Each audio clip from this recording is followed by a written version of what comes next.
Hi everyone, nice to see you today. Thank you for doing the music homework that I've assigned and coming to Mr. Hofman on YouTube. Today we're going to go through, what's on the board here, some buzzing and mouthpiece drills. We'll play a scale, and then I'll show you how to get to my website so you can play jingle bells along with the recording that I've made. So first off, you've all brought your instruments home, obviously. Hopefully you've brought your reed home.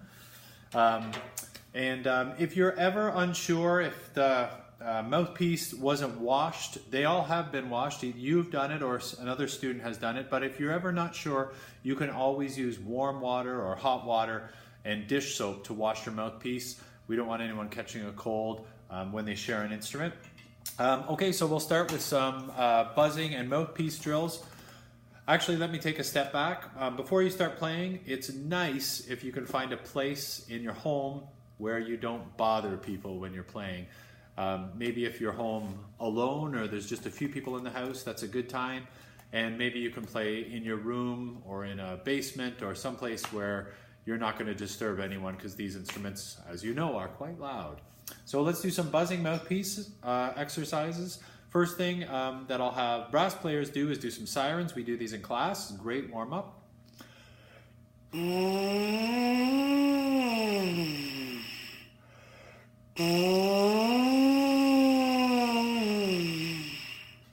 This is the time for you to check your embouchure, make sure you're not puffing your lips out or your cheeks out.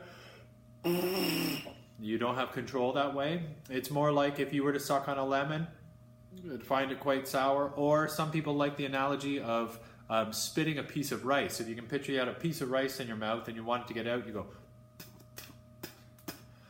That's sort of how your lips should be when you buzz or when you play a reed instrument.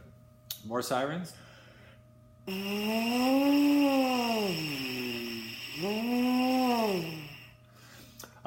After you do that for maybe 30 seconds to a minute, get your lips warmed up. Then we'll just do some long tones, and I'm going to play a reed instrument for this. Remember, and I still see some people who don't do this in class, our bottom lip, at least the red part of your lip, is over your bottom teeth. Your reed needs to be moist. I wet mine before I started. And we're going to make some honking sounds for about 4 beats. And then we'll rest for 4, and then we'll play for 4. It'll sound like this. 1, 2, 3. 1, 2, 3, and 4. 1, 2, 3, and 4. If you're on a brass instrument, 1, 2, 3, 4. 1, 2, 3, and so on. That's something you can do for about 30 seconds to a minute. And we're looking for a straight tone that doesn't waver. Sometimes people do this.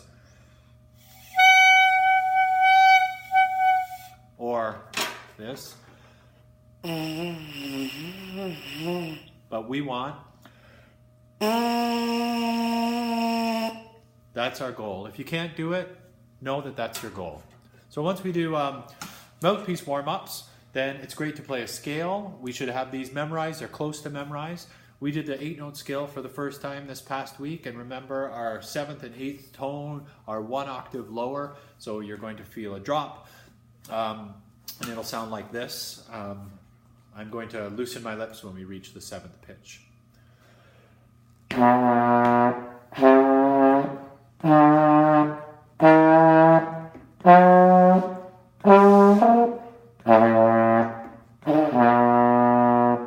You might have heard that on the 6th scale degree, I kind of lost my buzz a little bit. That's because as we get higher, it gets a little bit more difficult to hold.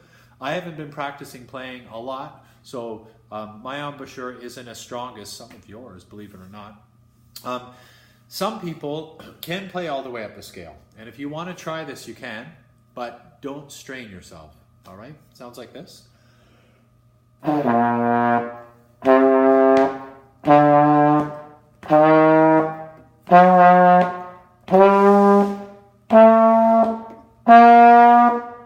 even the second time through, I can feel an increase in my strength because I've spent a bit of time warming up. That's what warm-ups are for. Okay, so if you could play up and down the scale a little bit, that'd be fantastic. Scales are a great time to think about initiating the tongue, and each note should start with right? It's great to do them during scales because, well, we repeat the same slide or piston or key positions every day in class, so you don't have to think a lot about what you're playing on the instrument, and you could put a little bit more attention on initiating the notes with the tongue. So spend a couple of minutes doing that, please. Next and finally is I would like you to use your phone or another computer to go to Innerkip Central School. You can Google that. Once you're there, the left-hand side of the page, there's a link that you can click. It says Teacher Websites. This is the same link that we use for people who are in the musical, who are listening to musical recordings for the musical. Next, Mr. Hofman's site. Next is Music at Innerkip, and this is a small link. It's on the upper left side of the page, a very small font, but you should be able to see it. Music at Innerkip. Once you click on that link, there's another link finally called Band Recordings, and I put 2 recordings of Jingle Bells on that page. One is slow and one is medium. Some people need to play Jingle Bells slowly. They need the time. It's too hard to read the notes.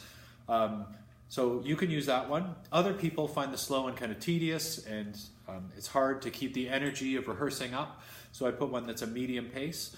In the interest of keeping this video short, I'm going to do the one that's a medium pace, and I'll show you how I want you to rehearse. So I'll just open up all those things that I mentioned. I did it beforehand.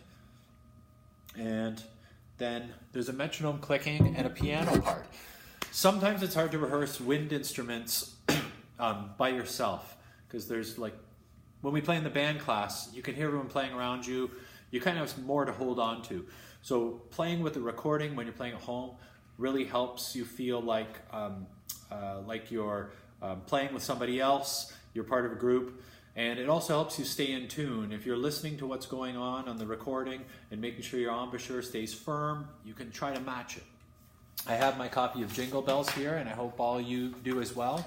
If you don't have a copy of Jingle Bells, you can, I got this online, it's free. You can Google free band music, and the first link is a site called Ontario Band Music, OTSSF or something like that. I should have written it down, I didn't think to.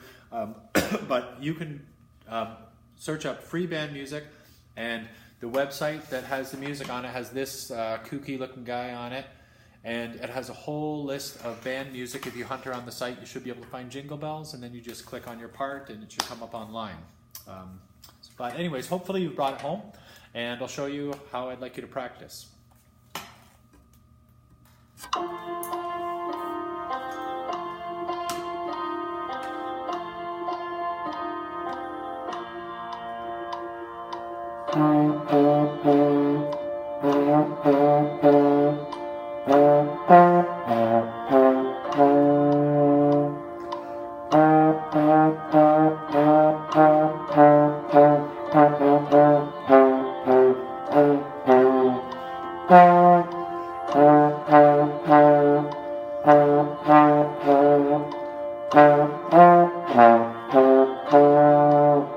And so on.